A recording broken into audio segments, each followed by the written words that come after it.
आऊंगा तो सीधे झारखंडी भाषा खतियान संघर्ष समिति के केंद्रीय अध्यक्ष टाइगर जयराम महतो को मेरे तरफ से जोहार और साथ ही साथ हमारे झारखंड के आंदोलनकारी और 2002 के डोमिसाइल नीति की लड़ाई लड़ने वाले हमारे दादा दीपक दा को भी मेरे तरफ से जमा जोहार। अब हम बात शुरुआत करते हैं कि हमारी जो 2 साल से जो लड़ाई चल रही है कि बाहरी भाषा ना चलता 1932 से खतियान लागू करो, तो ठेठ और मोठाटी भाषा में क्योंकि लड़ाई को जानना जरूरी है। इतना धूप में तप रहे हैं आप, गर्मी में तप रहे हैं, किस लिए? क्योंकि हमको लड़ाई जानना है कि आखिर हम लड़ाई लड़ किस बात की रहे हैं। देखिए, बहुत सारे लोग 1932 को टेक्निकली नहीं समझ पाएंगे, ऑथेंटिक रूप से समझ नहीं पाएंगे, संवैधानिक रूप से नहीं समझ पाएंगे, तो मोठाटी और ठेठ भाषा में समझने के प्रयास कीजिए। 1932 आखिर है क्या? 1932 वो बैरिकेडिंग है जिसके बाहर आप खड़े हैं। वो बैरिकेडिंग इसलिए लगाया गया है कि बाहर के लोग अंदर ना प्रवेश कर सके। लेकिन झारखंड में क्या है, कोई ऐसा बैरिकेडिंग नहीं लगाया गया है जिससे बाहर के लोगों को रोका जा सके। अब बैरिकेडिंग नहीं लगने के कारण क्या हो रहा है कि हमारे झारखंड में बाहरी लोग अतिक्रमणकारी की तरह टूट पड़े, जिसका ताजा उदाहरण आप देख लीजिए। अभी 3-4 वैकेंसी का मैं उदाहरण लेना चाहूंगा। कल परसों भी वैकेंसी हुआ कनीय अभियंता की वैकेंसी 2000 की हुई, जिसमें 80% लोग बाहर के लोग घुस गए। आपकी यहाँ पर इसके बाद वैकेंसी आपकी होती है ये पब्लिक प्रोसिक्यूटर की। पब्लिक प्रोसिक्यूटर वो होती है जो सरकार का वकील होता है, उसकी नियुक्ति 113 होती है। 113 में 72 जो है वो बाहर के लोग घुस जाते हैं। बाहर के लोग क्यों घुसे? क्योंकि आपकी बैरिकेडिंग नहीं लगा हुआ। 1932 वो घोरना है जिससे आपको आपके जो साग सब्जी है, जो आपके आलू बैंगन है, उसको बचाया जा सकता है। एकदम ठेठ भाषा में समझिए। 32 की लड़ाई को हम अच्छे से समझा सकते थे, पर समय के अभाव के कारण हम समझा नहीं पाएंगे। लेकिन ठेठ भाषा में इतना समझिए कि 32 जिस दिन लागू हुआ, एक घोरना घोरा जाएगा, एक टाटी लग जाएगा, एक चारदीवारी बन जाएगा, एक बैरिकेडिंग लग जाएगा बाहरियों को रोकने का। और उससे क्या होगा? अभी गिरिडीह जिला में वैकेंसी हुआ, उसमें 52 इंग्लिश के टीचर के वैकेंसी में 48 के बाहर के लोग का हो गया। उसके बाद अभी 12 का टीचर का वैकेंसी था, उसमें से 8 को बाहरियों का हो गया।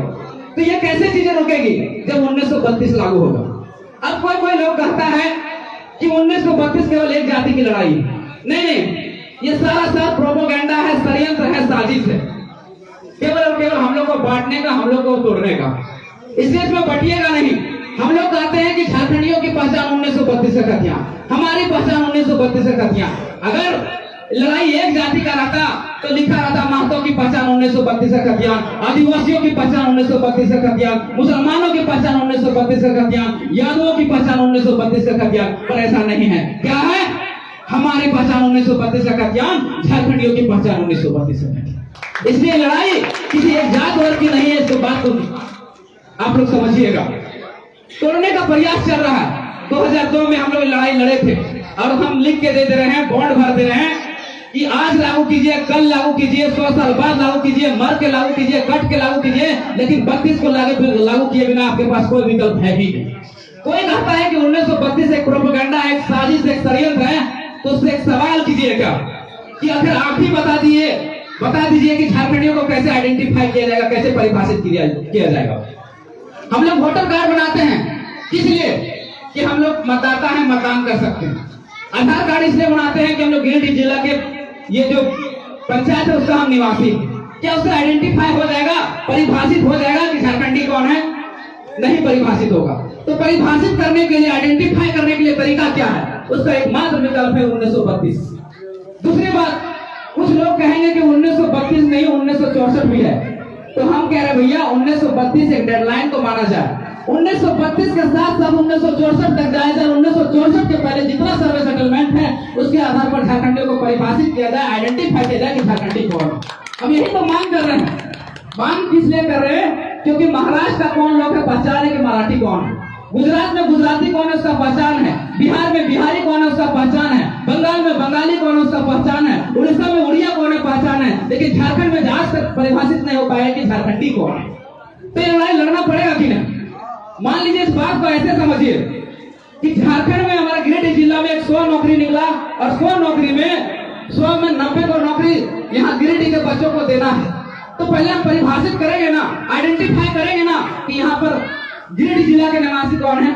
अगर आइडेंटिफाई नहीं किए तो हम मान लीजिए हमारे राजेश का आए हैं बोकारो से, हमारे टाइगर आए हैं धनबाद से, तो गिरिडीह जिला वाला नौकरी ले जाएंगे कि नहीं, ले जाएंगे कि नहीं। आप देखिए ये आईडी कार्ड है, क्या आईडी कार्ड है, यहाँ पर बहुत सारे वॉलेंटियर एक आईडी कार्ड लगा हुए हैं, किस लिए, क्योंकि वो पहचान है, वो वॉलेंटियर है। लेकिन झारखंडियों का क्या पहचान है हमें बता दीजिए, कोई पहचान है, नहीं पहचान है। वही लड़ाई है 1932 की। और अब लोग कुछ कहेंगे कि 24 साल के दरमियान हम विधायक बनाए, सांसद बनाए, हमारा बदलाव क्या हुआ। सही बात, कुछ नहीं बदला हुआ। ये लोग बात करता है भाषा का, ये लोग बात करता है क्षेत्रवाद का, ये लोग बात करता है झारखंड के संस्कृति का, तो ये लोग सांसद बन के क्या करेगा। तो बता देना चाहते हैं भैया, बहुत बड़ा टेक्निकल प्रॉब्लम है। 1932 को लागू करने की बात कही गई है, उसमें एक 9वीं अनुसूची का जिक्र छेड़ा गया। 9वीं अनुसूची माने संविधान में संशोधन, संविधान का अनुच्छेद 367 में संविधान में संशोधन। अब उसमें संशोधन कौन करेगा, आपका सांसद करेगा। आपके पास सांसद कितने हैं, 14 सांसद। अब कहोगे भैया एक बिल को पास करने के लिए 272 सांसद की जरूरत पड़ती है, हमारे पास 14 सांसद है, तो संशोधन होगा कैसे। बहुत बड़ा टेक्निकल प्रश्न है आपके पास। तो उसको कहिएगा ये 1932 का खतियान जो है पहले भी संवैधानिक था। जब हमारा 66वां संविधान संशोधन 1990 में हुआ था, तब हमको इसको 9वीं अनुसूची में जोड़ा गया था, मतलब संवैधानिक है। तब भी हमारे पास 5 सांसद थे, लेकिन ये नियम, एक कानून उस दिन संवैधानिक हुआ, तो आज भी 1932 संवैधानिक होगा। लेकिन तब जब हमारी 1932 के खतियान को बात को वहां उठाने वाला होना चाहिए, हमें हमारी पहचान कैसे मिलेगी, इस संसद में हमारी बातों को अच्छे से रखने वाला होना चाहिए। और अभी पूरे झारखंड के इतिहास में अगर हम देख रहे हैं, चाहे 14 सांसद की बात करें, 6 लोकसभा सांसद की बात करें, जयराम मातो जैसा हमको कोई सांसद में दिख नहीं रहा वो क्वालिटी जो हमारी बात को वहां उठा सके। इसलिए आपको वहां चुन के भेजना है।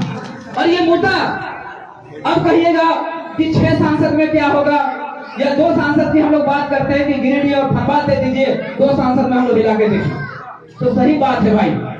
हम लोग 2000 में जब बिहार संशोधन विधेयक जब 2000 में पास हुआ, उस समय भी हमारे 5 सांसद थे, लेकिन उस समय में बिहार विधेयक संशोधन विधेयक वहां पर पास हुआ लोकसभा में और राज्यसभा में, और हमारा झारखंड अलग हुआ, तो 1932 का नहीं लागू हो सकता।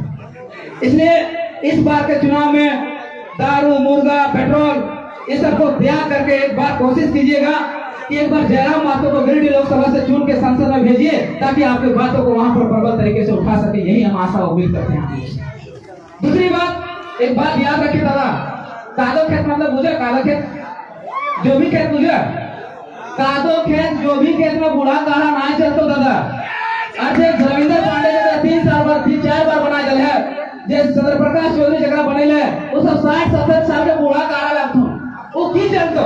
इसलिए जो भी खेत चलाना हो तो बूढ़ा काढ़ा ना, नवा काढ़ा लाना 30 साल के, बूढ़ा काढ़ा ना चलतो। और एक बात याद रखिए, खखरी बोलने धान ना बवे, खखरी मुझे खखरी बोलने धान ना बवे, ये सब 60-70 साल के खखरी लगतो, और बार-बार तो ये भूल रहे जबरदस्ती धान कहां से। इसलिए अपने हाइब्रिड धान ला ली, अपने हाइब्रिड एक मुआ धान ला ली, अगर छिटवे ना, अरे बूढ़ा काढ़ा ना जवान काढ़ा लगो, खच खच खच खच खेता जो तो खेती कर दे तो विकास कर दे तो। इसलिए दारू, मुर्गा, पेट्रोल इसने हमारा जिंदगी को बहुत बर्बाद किया। इसलिए एक बार बात को कह के जाएंगे कि इस बार का जो वोट कीजिएगा, आप अपने बल बच्चों के आंखों में एक बार देख के जाइएगा, और इस बार का वोटिंग कीजिएगा कि हम इसकी जो शिक्षा की व्यवस्था करेगा, इसके लिए जो रोजगार की व्यवस्था करेगा, इसके लिए जो नौकरी चाकरी की व्यवस्था करेगा, इसके लिए जो हक अधिकार की बात करेगा, हम उसको वोट करेंगे। ना दारू में करेंगे, ना मुर्गा में करेंगे, ना जात में करेंगे, ना बात में करेंगे, ना संप्रदाय में करेंगे, ना लिंग में करेंगे, ना धर्म में करेंगे। इसको अगर इस चीज में बदलाव करते हैं तो जरूर हमारे अंदर बदलाव होगा। हम क्या करते हैं कि हम जब वोट देने जाते हैं तो दारू देख के वोट देते हैं, मुर्गा देख के वोट देते हैं, कभी ये चीज देख के नहीं देते हैं कि कभी शिक्षा हमारे बच्चों को कैसे मिलेगा, रोजगार कैसे मिलेगा, नौकरी कैसे मिलेगा। और जब वोटवा खत्म हो जाता है तब हम लोग सोचते हैं कि हमारे बच्चा पढ़िए रहा, हमारे बेटिया के इलाजे ना फिर हमारे बच्चा को नौकरी ना लगे, तो नौकरी कहाँ से लाते भैया। 5 साल तो दारू मुर्गा में काट ले, अपन पैसा बिल है, एक दिन ना पैसा बिल है, और बाद में खोजवे कि हमारे विकास ना हो, विकास कहाँ से बेहतर। इसलिए एक बार त्याग के भावना लाना। और टाइगर जयराम महतो जे पीएचडी होल्डर बहुत बड़ा पानी के सौभाग्य हो कि पूरा झारखंड के जगावे वाला एक ऐसा नेता कि झारखंड के कोई भी लोकसभा से उतर सकोले और हर लोकसभा में अगर डिमांड है, लेकिन ये गिरिडीह के धरती के चुनले हैं, इस माटी के धरती के चुनले, पारसनाथ के पहाड़ के कोड़ा के चुनले हैं, तो तुम्हें अगर समर्थन दिए प्रयास करें। जो डलहौजी ना कर पाया वो हुक्मरान कर देगा। अगम गोडवी का बहुत अच्छा लाइन है कि जो डलहौजी ना कर पाए वो हुक्मरान कर देंगे। ये सुबह उठ के वंदे मातरम गाने वाले, ये सुबह उठ के वंदे मातरम गाने वाले अगर इनको मौका मिले तो ये राज्य को भी नीलाम कर देंगे। आज 24 साल के झारखंड में देखिए झारखंड का दुर्दशा क्या है। अगर शिक्षा को उठा के देखे तो भारत के सबसे खराब शिक्षा व्यवस्था झारखंड की, केवल झारखंड बिहार से अच्छा है। जैसे झारखंड भारत पाकिस्तान से अच्छा है, वैसे झारखंड केवल बिहार से अच्छा है। जहां हमारा 30-35 बच्चों पर एक टीचर की व्यवस्था होना चाहिए, वहां 300-400 बच्चों पर एक टीचर की व्यवस्था है। क्या कि जितना यहाँ का बच्चा बुड़बक रहेगा, जितना अनपढ़ रहेगा, जितना गंवार रहेगा, उतना उसको झंडा ढूंढने में आसानी होगा। हमारे युवा पीढ़ी से अपील करते हैं, जब ये लोग चुनाव आता है तो कहता है फलना पार्टी जिंदाबाद, ढकना पार्टी जिंदाबाद, हरा झंडा जिंदाबाद, लाल झंडा पार्टी जिंदाबाद। अरे भैया काहे का जिंदाबाद? तुम्हारा बाल बच्चा का जिंदाबाद कैसे होगा उस पर सोचो, तुम्हारे माँ बाप का जिंदाबाद कैसे होगा उसको सोचो। सुदीप सानू को तुम जिता दिए, तुम सुदीप सानू को जिता दिए, उसका बाल बच्चा का जिंदाबाद हो गया, 500 करोड़ का संपत्ति जमा कर लिया। अरे तुम्हारा जिंदाबाद हुआ क्या? आज झारखंड ये गठबंधन की सरकार है, सुदीप सानू की सरकार है। यही वो बंदा है जब 1932 कैबिनेट में पास हो रहा था, सबसे पहले इसी व्यक्ति ने सबसे पहले विरोध किया था बेच को थपथपा के। अब इसको वोट करना चाहेंगे? चल तो क्या इसकी सरकार 2019 में बनी, उसमें बेरोजगारी दर 12% थी, अभी बढ़कर 18% हो गई है। इन्होंने कहा था कि हम हमारी सरकार जैसे बनेगी हम खतियान आधारित स्थानीय नीति बनाएंगे, नियोजन नीति बनाएंगे, 25 करोड़ तक की जो टेंडर होगी वो झारखंडियों को देंगे, 75% नौकरी यहाँ के स्थानीयों को देंगे, 5 लाख नौकरी देंगे। क्या एक भी मैनिफेस्टो उनकी पूरा हो सकी है? पूरा हो सकी है क्या? आप बता दीजिए। क्या इतना आमने सामने में कंपनियां हैं? किसी एक आदमी उठा देखिए, 100 को देख लीजिए, 100 में 25-75 क्या हमारे लोग हैं? हमारे लोग हैं। तो फिर इनको क्यों चुन रहे हैं भाई? इस खपरी धान को क्यों चुन रहे हैं? गलती हुआ है, इसमें सुधार कीजिए जिस तरह से हो, और टाइगर जयराम माथुर को चुनने का प्रयास कीजिए। बेरोजगारी की बात करते हैं, लड़ाई युवाओं की है, तो समझिए हम लोग को किस तरह से शोषण किया जा रहा है। समय का ध्यान रखते हुए हम थोड़ा सा बात करते हैं स्थानीय नीति की। देखिए कोई भी राज्य हो, भारत का 28 राज्यों में अगर नौकरी देना है, रोजगार देना है, तो जो सबसे पहला चीज होता है वो स्थानीय नीति और नियोजन नीति होता है। और झारखंड का दुर्भाग्य है कि 15 साल शासन करने वाला बीजेपी और 6-7 साल शासन करने वाला जेएमएम की सरकार आज तक स्थानीय और नियोजन नीति स्पष्ट नहीं कर पाई। एक अभी उसके मंत्रियों से पूछा गया कि बताइए जो वैकेंसी ले रहे हैं आप किस आधार पर ले रहे हैं? बोले हम ये गुप्त बातें हम नहीं बता सकते। भैया तुमको गुप्त रोग हुआ था जो नहीं बता सकते? स्थानीय नीति नियोजन नीति क्लियर करने की चीज है। एक रघुवर दास आया 1985 करके चल गया, एक ये आया, हम बोला 1932 को छोड़िए 1985 हटा दिया। पहले हम लोग बनियान पहने थे, आपको पूरी तरह से निवस्त्र कर दिया।